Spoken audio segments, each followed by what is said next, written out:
Entonces, sumerjámonos ahora en la carga puntual.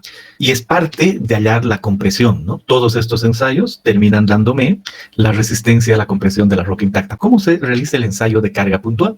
Utilizo una pequeña prensa y tengo unas puntas asociadas con esa prensa y tomo yo un núcleo de roca. Ahí está mi núcleo de roca y muy especialmente tomo el diámetro y el diámetro de la roca aparece ahí. Y veo claramente que tengo un gato hidráulico, entonces con ese gato hidráulico va a poder subirse un poco la prensa y se aplica una fuerza sobre esta roca y voy midiendo esa fuerza. Y llega un momento en que la roca se parte. ¿Por dónde se va a partir? A lo largo de la línea que acabo de dibujar, ¿verdad? Con una distancia D y se rompe. ¿Estará eso asociado con la resistencia a la compresión? Por supuesto, pero de forma indirecta. Pero de todos modos, ahí se rompe y va a haber una resistencia a la compresión. Entonces me dice, mira, es realmente fácil. Ese ensayo que hemos descrito tiene que tener un mínimo de 10 especímenes y la relación L sobre D debe ser al menos igual a la unidad y la distancia entre las puntas de carga y el extremo libre más cercano debe ser como mínimo 0,5 veces el diámetro del núcleo. Entonces me dice, mire, esta roca, por supuesto que tiene un diámetro, pero si lo vemos de un lado, esa roca se debe ver así. Y aquí está ese diámetro y además tiene una longitud L en la profundidad aquí, la que no se ve, pero hay una longitud. Excelente, y estamos en este otro dibujo, en esta otra secuencia, con esa distancia y nos dice, por aquí se va a partir y obviamente la longitud que se parte es D.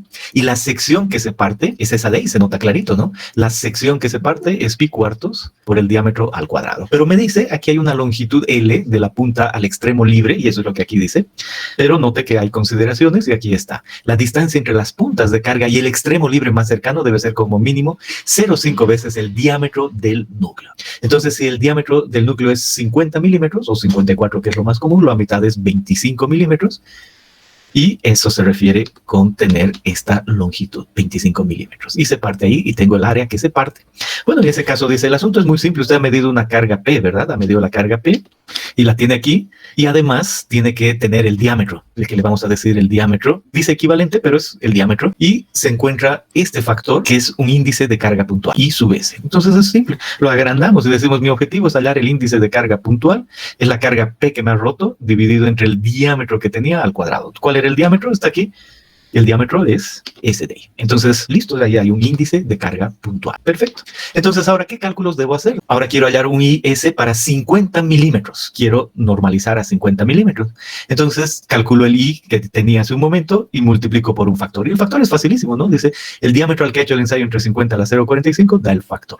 Si usted, por ejemplo, ha utilizado un diámetro de 54 milímetros, 54, 50 a la 0,45, KM es eso, por el I que ha hallado, ahí tiene un IS 50. Bien. Y si ha hallado el IS50, multiplica por otro factor K y está la resistencia a la compresión. Y dice, la STM propone que este valor de K y es variable, pero la STM dice 66817 logaritmo natural del diámetro menos 309 y ahí está. Entonces, miren el proceso, vuelvo atrás, dice, comprimimos de esa manera, llegamos a la falla, medimos el valor de P para que haya rotura ahí, cumpliendo ciertas normas, tengo el diámetro, tengo la carga P y calculo el I, el índice de carga puntual.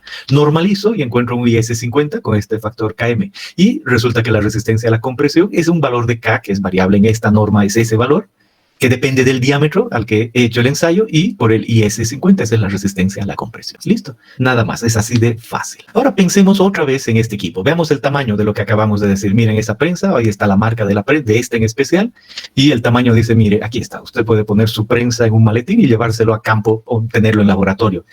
Uno para ver aquello. Pero además dice que yo puedo poner de forma diferente mi núcleo. Ahí está de otra manera. Y uno dice, ah, qué interesante. Parece que es posible. Entonces uno dice, lo que ya vi es esto, limpio, un diámetro, una carga P y una distancia, y entendido. Entonces he dicho, este caso A, en el que yo he usado este diámetro y utilizo esa carga, y ahí en ese caso en especial he dicho, he obtenido un IS igual a P por el diámetro al cuadrado, puedo aplicarlo en otros casos. El que acabo de ver en la fotografía es este de acá, puedo aplicar en ese caso. Pero no solo en ese, aquí veo que puedo yo no tener eso, sino este otro, puedo tener ese, o incluso puedo poner este tipo de muestras. Entonces digo, ya entendí lo de equivalente, porque el fondo es este mismo, pero cuando le cambie el área que se rompe en este caso, ya la vuelvo a resaltar, está al nivel pero el diámetro es pi por el diámetro al cuadrado entre 4, eso es lo que se rompe para llegar a esa ecuación. Lo que pasa si yo tengo esta otra situación, igual P, igual le llamo D a esa misma distancia, ¿no? Es la misma distancia, yo puedo hacer que sea la misma distancia, pero cuando se rompa esto, ya no se va a romper igual, ¿no? Se nota claramente que el área que se rompa va a ser otra, entonces ya no puedo considerar igual. igual. En este caso, el área va a ser D por W. Y si yo quiero un área equivalente, y entiendo por qué quiero, porque en la ecuación entra un diámetro, entonces realmente lo que aquí voy a querer es un diámetro equivalente. Y es fácil de ver en este caso cuál puede ser el diámetro equivalente. Si el área del círculo es S y el área del rectángulo es S, y el área tiene que ser equivalente, entonces digo, en mi probeta, D por W, el área que se rompe, es realmente igual a pi cuartos por un diámetro equivalente, que no lo he visto, no existe, no hay esa probeta en la realidad, la probeta es esta otra, y por supuesto igual al cuadrado. Entonces es fácil de ver que en ese caso el diámetro equivalente es igual a 4 veces sobre pi de W y la raíz cuadrada. Entonces digo, listo, consecuencia, si hay un diámetro equivalente, el IS va a seguir la misma definición, P sobre el diámetro, pero ese diámetro nunca existió en la realidad, es solo un equivalente. Entonces, el IS en este segundo caso es posible, y ahí entra el término equivalente. Siempre es un diámetro el diámetro de esta probeta, pero si la hago en esta, puedo poner el equivalente. Muy bien, y ahora pongo este otro. ¿Es posible hacer eso? Es posible. Pongo la carga P y digo la altura entre punto y punto sigue siendo D, ¿verdad?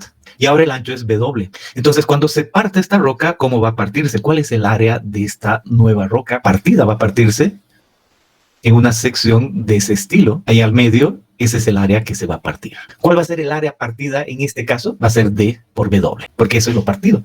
Entonces, D por W es la nueva sección y yo quiero hallar el ancho equivalente, entonces el equivalente sigue siendo lo mismo, pero cuidado con que es D la distancia entre las puntas y W es aquello. Y funciona de la misma manera. Incluso, si mi muestra, no he podido yo conseguir una muestra así de perfecta y no la he tallado, y ha tenido que ser así nomás, entonces igual digo, claro, puedo yo medir un W, un ancho, como dice aquí abajo, y un ancho arriba, pero obviamente en el punto P, ¿no? En el punto P, y ahí puedo hallar un promedio, W1 más W2, me da un promedio del ancho aquí, y la distancia entre los puntos es D. Entonces igual, en este caso, ¿cuál es el área que se va a partir? En este caso, pero al nivel de la carga P, el área que se va a partir es esa, y es otra vez DW. Por lo tanto, ahí aparece que ese D equivalente, la raíz de 4 sobre pi, de W, P sobre DE.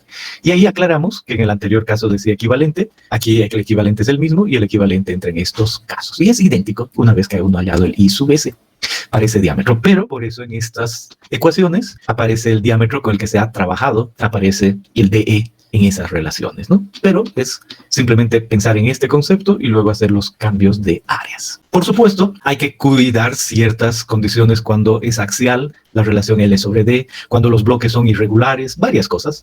Por ejemplo, aquí tenemos uno de esos casos, el número de bloques que se va a romper irregulares.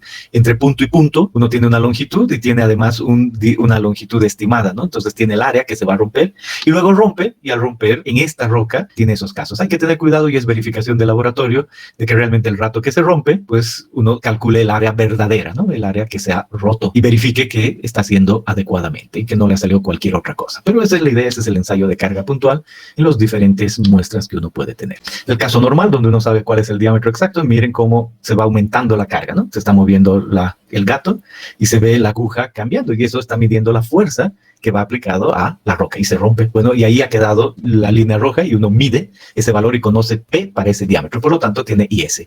Y en el otro caso, ese es el caso, miren ustedes, conoce D, conoce el diámetro y otra vez le aplica una carga y quiere medir P. Y ahí midió P. Esa es la manera en la que se trabaja. O el otro caso de un paralelepípedo como el que tenemos ahí, lo mismo, ¿no? La idea es que entre punto y punto hay un D, uno tiene un ancho, y vuelve a aplicar la fuerza y tiene la carga P decidida y además tenía la geometría. Y el último caso, que uno tenga una roca irregular, ahí está, entre punto y punto conoce lo necesario y otra vez, ahí está. Ese ejercicio dice, tiene una cierta condición dada, dice, en este caso una muestra de roca intacta se ha realizado un ensayo de carga puntual y la muestra utilizada tenía una sección de 45 por 100 y fue colocada en la prensa en una distancia entre las puntas de 45 milímetros.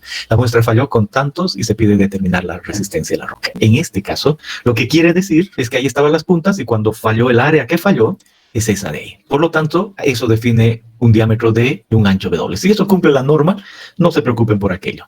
Pero, y si entra en la prensa, así como está, quizá ni entra en la prensa, pero no importa, sea como sea, este era el caso en este dibujo para saber cuál es el área, hallar el diámetro equivalente y con la fuerza P dividido entre el área equivalente aparece el valor de IS. Ojo con las unidades, por eso son siempre los ejercicios. El valor de km para hallar el diámetro equivalente entre 50, ahí está, y luego el K con ese diámetro equivalente para hallar el IS, y listo, está el valor. En ese caso, 2792, realmente esos son 28 megapascales para este caso. No se fijen en este detalle si cumplió la norma del laboratorio, solo para practicar lo que acabamos de decir.